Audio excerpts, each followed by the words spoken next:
Today, we preview the 2025 San Francisco Giants with Justice de los Santos of the Mercury News. You're listening to the Bucko Banter podcast, brought to you by the Just Baseball Media Network. Cue the music. Rockin' 101, she compliment my taste. Whiskey in my lemonade, cause I like the way it tastes. Best seats at the Pirates game, they let me run the base. Yeah, my time is like my money, cause I can't afford to waste. Wifey is a lawyer, take my date to my dates. Order steak by the plates, and in case after case, run my race at my pace, clear the grass of the snake.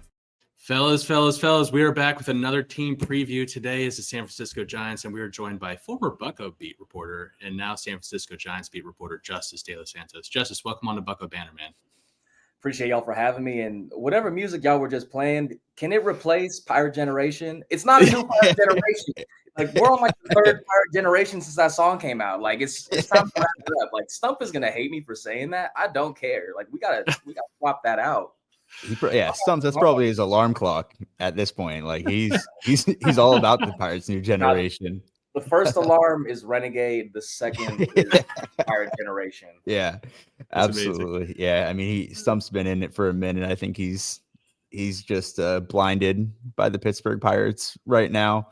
But let's talk Giants, Justice. 2024, they were 80-82, fourth in the NL West.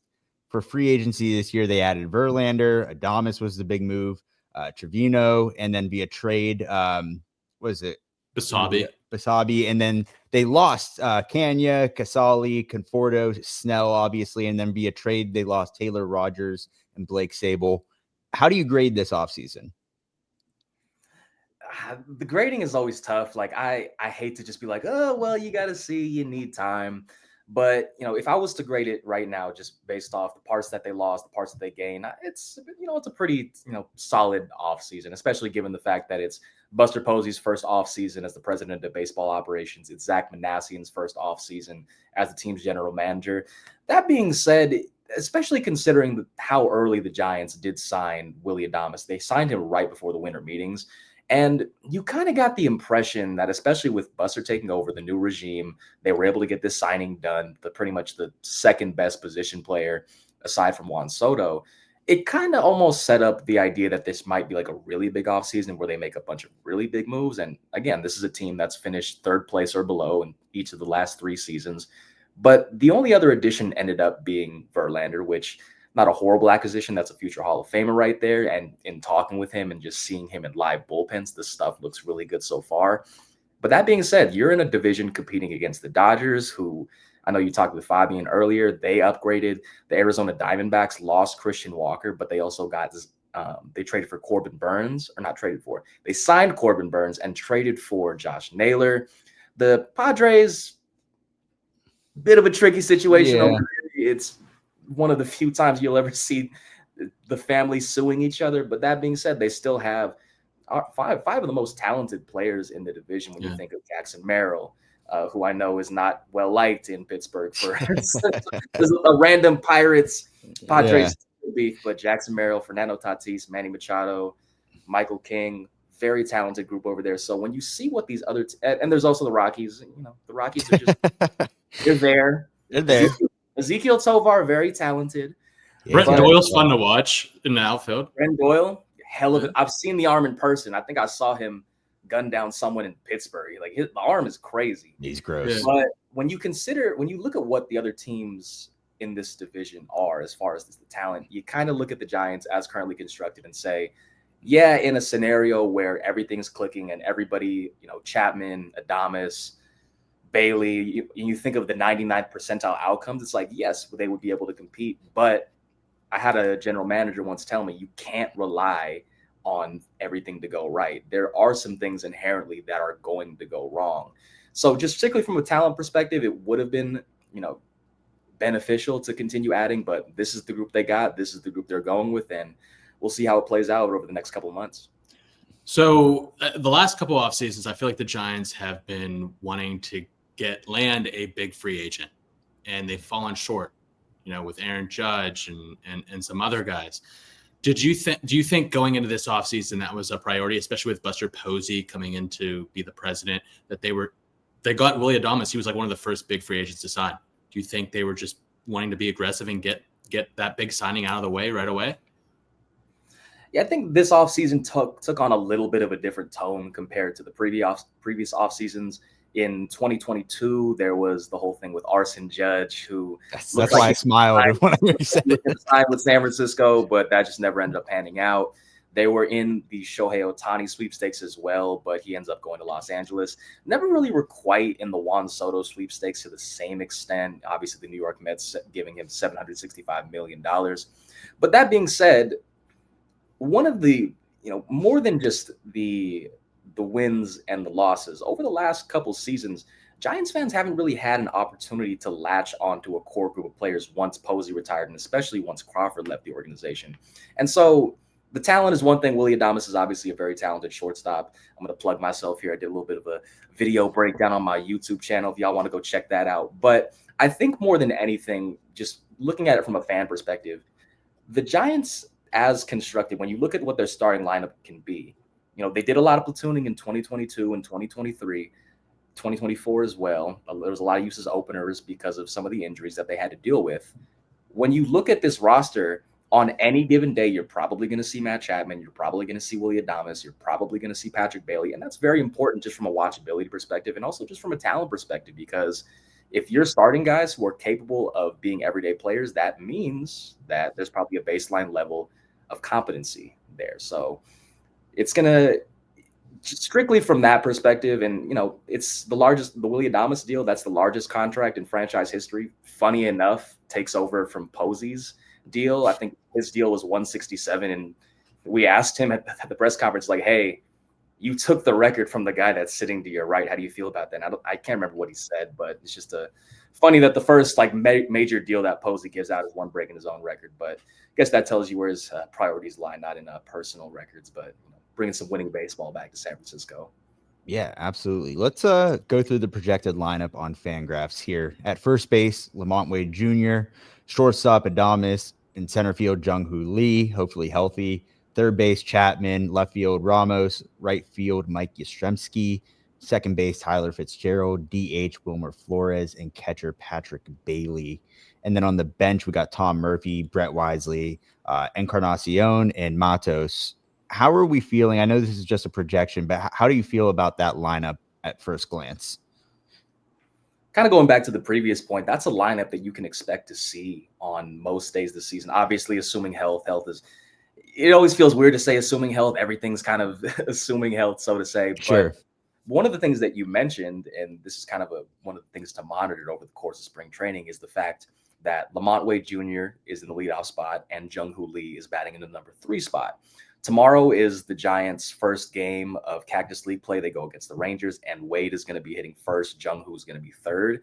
Jung-Hoo in his first, abbreviated season before he crashed into a wall, suffered the season-ending left shoulder injury. I think it was 30 of his first 37 games he hit leadoff, but Melvin did say that you can expect to see him in 3-hole a lot more. And when you're thinking of ways that you could potentially maximize Wade's specific set of capabilities, I don't think he's had more than 20 home runs in a single season. Isn't super fast, but he gets on base at a high clip. It's the money ball. He gets on base with the Brad Pitt and Jonah Hill. He gets on base. So that's a lineup that you can expect to see for, if you just say, what's the Giants lineup going to look like on August 15th? That's potentially one that you might see, again, barring injuries. And you can exactly say that 2024, and you really couldn't say that in 2023. But one other thing to note is that with Tom Murphy in particular, he's been dealing with an oblique injury. He only played 10 games last year due to a left knee injury. And when we asked Melvin about him on Thursday, he said that Murphy's just not currently able to do anything right now, physically related or baseball activity related. So if that's the case, the only other catcher on the 40-man roster is Sam Huff. He would be the obvious backup from there. Obviously, the Giants traded Blake Sable as well, former Pittsburgh Pirate prospect. Got to know him in Altoona a little bit. But to go back to the original question, it's a solid lineup up to that, top to bottom. You are going to be relying a lot, especially on Lamont Wade and Wilmer, to regain the form that they exhibited before they suffered, some respective injuries last year. I could imagine a scenario where this offense is really solid, really above average, but again, you are relying on a lot of guys to take that step up. Jung-Hoo Lee, I'm a big fan. The grandson of the wind, I think is his nickname, right? Elite nickname. Elite. I was just about to bring it up. That's the best nickname. 80 grade nickname, if you will. What is his ceiling? Because like when he came over, you heard about the elite bat the ball skills. Is he a guy that could compete for like batting titles and play plus defense, or does he have a little bit more pop in his bat than we think? I think the one thing about his rookie season, and it's tricky to evaluate some guy based off of a 37-game sample because you just don't have enough opportunities for him to make adjustments. And when we talked to Melvin about him earlier in the spring, one of the things that Melvin mentioned was that, towards the end, right around the time he ended up getting injured, that's when they wanted to start having discussions about potentially incorporating more pop. And I remember one of the things that, to borrow from another team, I remember in 2024 during spring training, Stephen Kwan talked a lot about, sacrificing a little bit of the contact rates for a little more power.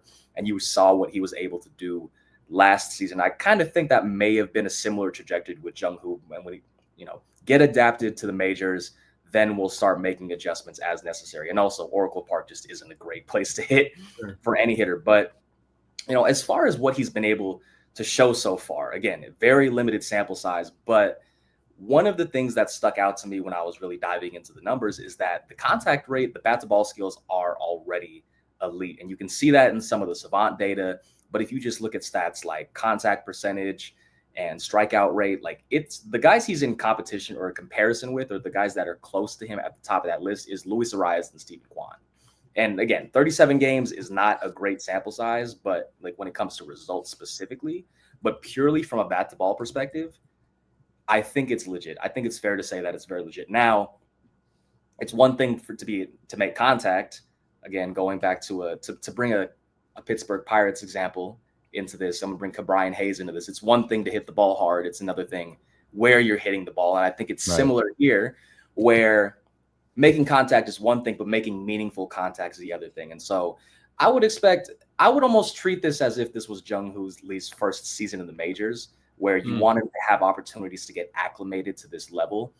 And I think it will be more fair to start assessing him around July, August, September, because 37 games, not a large sample size. And again, using another Pittsburgh Pirates example with O'Neal Cruz, you saw how as the season progressed, as he got more in-game reps, then he started to get more comfortable. Then the months started to get better. Then he started looking like the guy that he showed at the tail end of 2022. So, but going back to the question, it's very fascinating. It's hard to tell. It's always hard to make projections, but strictly from a bat to ball perspective, at the minimum, he's not going to strike out a lot. He's going to make a lot of contact, and he's going to provide above average defense in center field, which is something that the Giants really needed last year. Absolutely. You mentioned Oracle Park, obviously not a great place for hitters, but power specifically. And you have Adames coming off of a 32 home run season. I would probably bet the under on that with the Giants, but is there any concern with like left-handed power bats here? I know you got a couple here in the lineup, but I guess my question's kind of more pointed towards Bryce Eldridge. Like, what's the projection for him? When can we expect to see him in this lineup, if at all, this year? So that's going to be one of the biggest questions going into the season. And even among the beat writers, we're kind of just wondering, like, when are the Giants kind of going to get to the point where they're saying, hey, we're going to bring Eldridge to the show?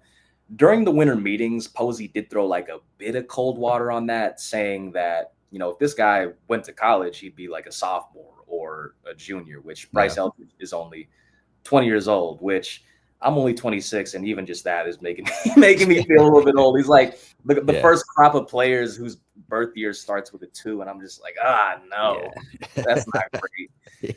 But, haven't had too many opportunities to see him during the live bullpen sessions, but in the few opportunities that I have seen, power's legit. And I know that Fangraph, when it comes to the raw power tool, they gave him a current valuation of 60 on the 2080, and they gave him a future projection of 80 on the 2080. And for those of you who aren't familiar with the 2080 scouting scale, they do not hand out 80s. Like, you got And what's also crazy is another prospect in the Giants system, Carson Weisenhunt, has an 80 grade changeup, which kind of crazy that their two top prospects have 80 grade skills, but I digress. And close to the majors. Yeah, he is in AAA, and they're going to stick with him as a starter for right now. We've been asking about him potentially as a relief role, given all the starters, but they're going to stick with him as a starter for right now. But with Eldridge in particular, I think that it's safe to say, that power, it really does not matter where you play. You can play in Oracle Park. You could flip the dimensions at Polo Grounds to where that center field is the right field. It's that type of power is always going to translate. And I know sometimes there's a little bit of politicking when it comes to heights. That man is 6'7". That is like he could be a small forward, like easy. Like he's probably one of the few players in the league that can like almost look eye to eye with Sean Jelly. Like he's almost there. But power is legit. But the bigger question is going to be the first base defense, because he gets drafted as a two-way player. When he debuts in the field, and they scrapped the two-way thing really pretty quick. But his first full season, first exposure to the minors was in right field. And then last year is when they had him playing at first base. And it was pretty rough. I want to say it was 18 errors over 100 games. And I think MLB Pipeline said a lot of those errors were kind of like fielding miscues, things like that. Not necessarily, the complex plays, but kind of the fundamental stuff. So that's going to be the biggest thing to watch going forward. In spring training, it's hard to you're not going to get your defensive run saved. It is going to be a lot of eye test. One of the things that's going to be interesting for Eldridge during this spring is that he's going to have the opportunity to work with JT Snow, who's one of the guest instructors. And Snow won 6 consecutive Gold Gloves, is one of the best first basemen in San Francisco Giants history. Will Clark is in the organization as well. And if you really want to project forward and think of what the idealized version of Eldridge is, you think, okay, you take the hitting of Clark, you take the fielding of Snow, and then boom, which that's obviously not it's never that simple. The defense is well behind the offense in that regard, and it is going to be a work in progress. But I can conceivably see a scenario where sometime during the summer, if Eldridge is raking, and even if the defense is a little further behind in the offense, call him up and have him in a designated hitter role. Say, we're going to work with you at first base prior to games, but we just need some offense. So it'll be interesting to see. And I just purely from a power perspective, imagining Gerard Encarnacion and Bryce Eldridge on the same team is just power for big power. Boys, I want to see a home run derby between those two, because I think Gerard could probably hit the Coke bottle with a metal bat. He could just clear the Coke bottle. So they got there's some power there. There's definitely some power there. And again, Gerard's another guy. I talked to him the other day. There is no finagling with the height and weight. That is a big man. He wore a goat chain to picture that. So not lacking for confidence either. That's amazing. Let's go into the rotation in the pen real quick. So the projected rotation is Logan Webb, Robbie Ray, Verlander, Wicks, and Kyle Harrison. That's a pretty solid rotation if you ask me. The NL West is going to be a gauntlet. You got Hayden Birdsong on the fringe. Other guys, Carson Weisenhunt that you just mentioned. Bullpen, we got Ryan Walker at closer, Tyler Rogers, Camilo Duvall, Eric Miller, Sean Jelly, Lou Trevino, Randy Rodriguez, and Tristan Beck. What do you make of the staff from the rotation of the bullpen? I think the word that I used a lot over the course of the offseason is that there's a lot of variance with the rotation in particular. Logan Webb, you can kind of understand what you're going to get out of him. He's going to give you somewhere in the ballpark of 200 innings, if not exceed it. He was named the Giants opening day starter today. Didn't know he was named the opening day starter until he found out on MLB. I saw that quote. That was great. In the trainer's room, and Melvin's he's like, yeah, Bob Melvin's announced. But everybody knew he was going to be the opening day starter, which, considering this is a staff that also has Robbie Ray and Justin Verlander, 2 guys that have won a combined 4 Cy Youngs, that says a lot that it was pretty unanimous in that regard. And then you go from there. You have, again, Justin Verlander, Robbie Ray, who Verlander is coming off the worst season of his career. I think it was a 5.48 ERA, had to deal with not only a right shoulder injury, but a neck issue as well. And then Robbie Ray, who underwent Tommy John in 2023, has only thrown 34 innings. So I'll go pitcher by pitcher with them. With Verlander, the biggest, it was kind of a couple different things. The neck had been an issue for years, and he didn't know it until there was an unspecified event that happened with him last year where he had to take that step back, really had to address this. and he's got that all sorted out. The right shoulder injury stemmed from a routine that he'd been working with for previous years. Now, what he did for the majority of his career is when a season ended, puts the ball down, wouldn't pick it up again until January. Last year, that finally bit him. So what he's done this offseason is when the season ended, just never stopped throwing. Obviously, he's not going crazy every single day, but he kept the arm moving. And he believes that in both addressing the neck and the shoulder, he feels a lot better. All the deliveries a lot better. And in the live bullpens, it certainly looks like it. I know that Elliot Ramos kind of got the better of him a couple days ago. I tweeted out that video, but when you're just looking at him, like how the delivery is, you could see that, we don't have a radar gun, but it looks like somewhere in that, mid 90s range. It just looks good. I always say, I hate falling back on like, oh yeah, he looks good. Everybody looks good in spring training. Best shape of their life, baby. Yeah, a fair amount of swing and miss. And the same thing can be said about Robbie Ray. And someone brought this up to me that with Ray in particular, yes, he's only thrown 34 innings over the last 2 years. But once the Tommy John issue was, not resolved, but once he went through that process, once he rehabbed, the injury that he had towards the end of last year was not arm related. And Ray is another guy where, again, strictly from the eye test and during live BPs, like I'm standing right behind the batter's box, and I could stand anywhere in that stadium and hear the grunts. Like they are Rich Hill-esque as far as they go. Let's see how many like former Pirates I can name. Yeah, right. Oh boy. Again, it was another example. The stuff was just looking really good. And I tweeted out some of the videos from his bullpen session the other day. And so when you look at that 1, 2, 3, like you know what you're getting out of Logan. Ray, Verlander, difficult to project. You're relying a lot on what you're seeing and what they're telling you. But Verlander in particular, he's been doing this for 20 years. It's like, yeah, he's in that battle against Father Time. But when you see it, it's like, oh yeah, this is a guy that like you have to know what you're doing in order to get to this level. Same thing with Ray. He's been doing this for a long time. It just looks really good. Again, it's, how many innings are they going to provide? Jordan Hicks is interesting. Obviously, former St. Louis Cardinal, has some history in the NL Central, history with the Pirates. Last year was his first year as a full-time starter. Started the year as a starter, looked really good in April, faded as the year went along, and then eventually they transitioned him to the bullpen out of workload. He's put on roughly 14 pounds of, I think roughly 14 pounds. Can't remember if it was all muscle, but he's bulked up over the course of the offseason.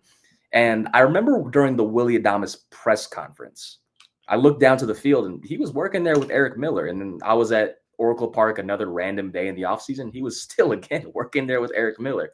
So he's putting himself in the best position possible to be a starter wire to wire. His goal is to be a starter from wire to wire. How many innings that exactly looks like is unclear. And then the fifth and final guy that I believe is going to make the rotation, Kyle Harrison. They are saying it's going to be a competition for that fifth spot. But when you look at that clubhouse, Harrison kind of has the edge there. He also dealt with a couple injuries last year, an ankle sprain and a shoulder impingement, the former impacting the latter because of the ankle thing. The shoulder got messed up. And he actually told us that he was not really sure like how they didn't see it on video. Like he was very like when he saw the video himself, it was very clear discrepancy of where he was when he was healthy versus when he wasn't healthy. And he says he's cleaned up the delivery. He says he feels a lot more mobile. It feels a lot more smooth. He pitched 124 innings last year, despite the injuries. That was the second most on the Giants. So it seems like he's in more of a position. Again, he was a rookie last year. That was his first full season in the majors. You're going to deal with the ups and downs of being a rookie.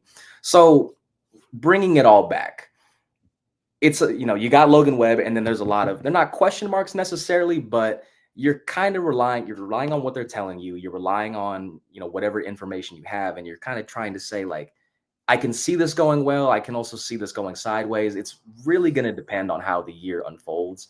But it does seem that with each and every one of those guys, you can kind of project a way in which that they are better this year compared to last year. Any prospects you're looking forward to? I know we've mentioned Bryce Eldridge, Carson Wisenhunt. Is there anyone maybe outside of those two guys that either can contribute this year or could be potential fast risers?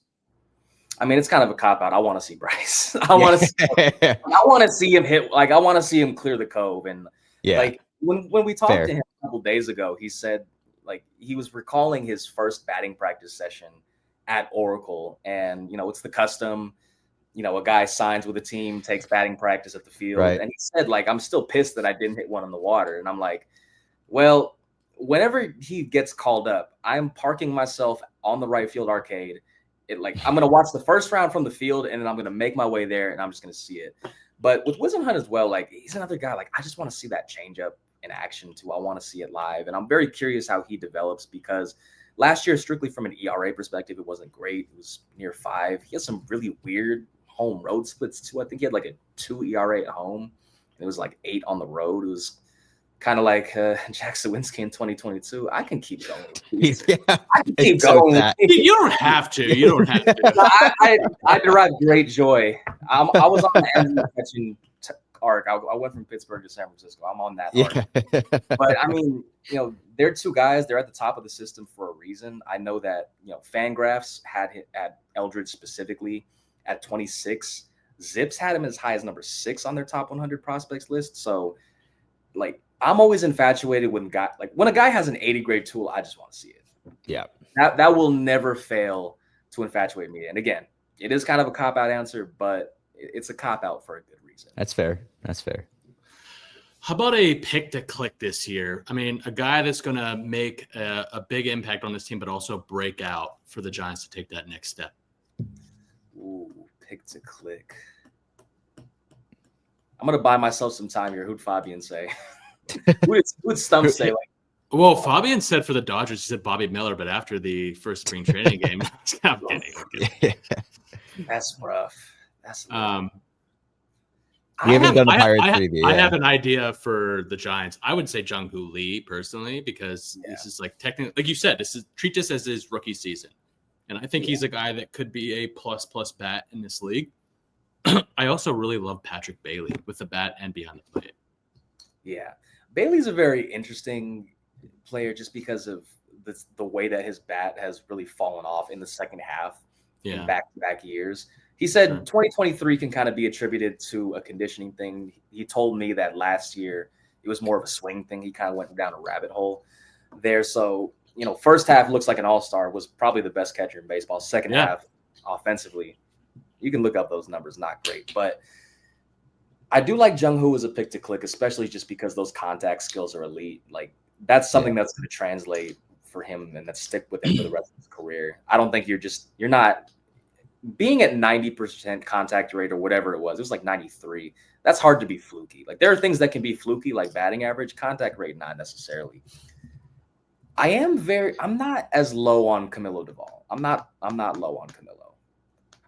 It was a very bad year, and there's no getting around that. To get not only demoted from the closer role, but demoted from the majors all in one fell swoop, that's rough. Yeah. To lose, to just happen all like that, that's very rough. And I think the one thing that's easy to forget with relievers is that season-to-season volatility it's a real thing. And it's you can fall back on it and just be like, oh yeah, of course. Like, of course this reliever had a bad season. But we saw it last year, again, another Pirates example with David Bednar, where the results were not great. And it's really easy to have like a bad stretch and your season just all out of whack. If a starter has a bad month, starting pitcher has a bad month, they have 20 something more starts that they can make up for. If a reliever has a bad month, your ERA is like 10, 12.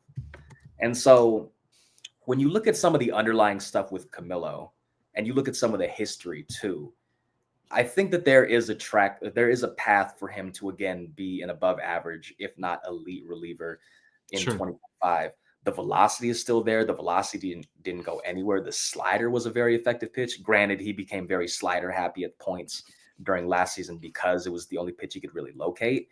The 6 walks per nine innings, it was like 5.95 specifically. Again, not great, but if you can get that in a more manageable spot in the 3 or even 4 range, that's going to be a big difference. And you can kind of outline a scenario where that combination of Ryan Walker, Tyler Rogers, and Camilo Doval is one of the better back-end threes in all of baseball. And again, relievers are very volatile. It could just be 1 month and then everything kind of goes downhill. But it could also be 1 month where he has like a 0.59 ERA. And it's like, oh, Camilo's back.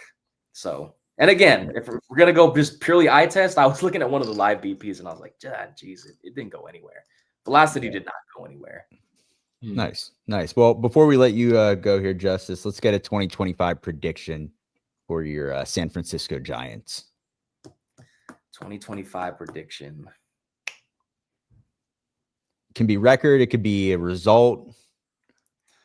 So we last year we saw a couple different streaks get broken that were Giants related. Ooh. There was the first homegrown all-star outfielder. Elliot Ramos became the first since Chili Davis, which, side note, if you want to just crack yourself up, just Google Chili Davis Candlestick Park. He hated the place despite his name being Chili. We had the first right-handed hitter hit a splash hit. That was also done by Elliot Ramos. The last time that the Giants had a 30 home run hitter was 2004. And so I would have been 5 years old. Whoa. I was a baby. I don't even think I was. Was it John Dowd? It was John Dowd. Good pull. And I'm just, do I want to say it? Say it. Do I want to say it? We'll clip it. We'll put it out there. Don't worry about it. Do I want to say it? I'm going to say it. They're finally going to have a 30 homer guy. All right. Like, let's get, like, I could give like the boring vanilla take. Let's go bold. Let's go that they finally get a 30 homer guy, because between Matt Chapman, Willy Adames, and Elliot Ramos, even Gerard Encarnacion, if he makes the opening day roster, really takes over that DH spot. Just from like a power perspective, you have some guys. And, it would take like a full season. Like, Adames would not have only be healthy the whole season, but he'd have to just rake from the go, and he'd have to fight some of those chillier days in San Francisco. But hell, let's go with it. The streak gets broken. Love it. And then next year we might get the Elliot Ramos breaking the left fielder streak. But also, speaking of John Dowd, I have a story coming out February 22nd related to John Dowd. Important anniversary coming up. Awesome. Awesome. Well, we appreciate you joining us. Where can our listeners find you at, Justice? You can find me on, I'm still calling it Twitter. You can find me on Twitter at Just Delos Santos.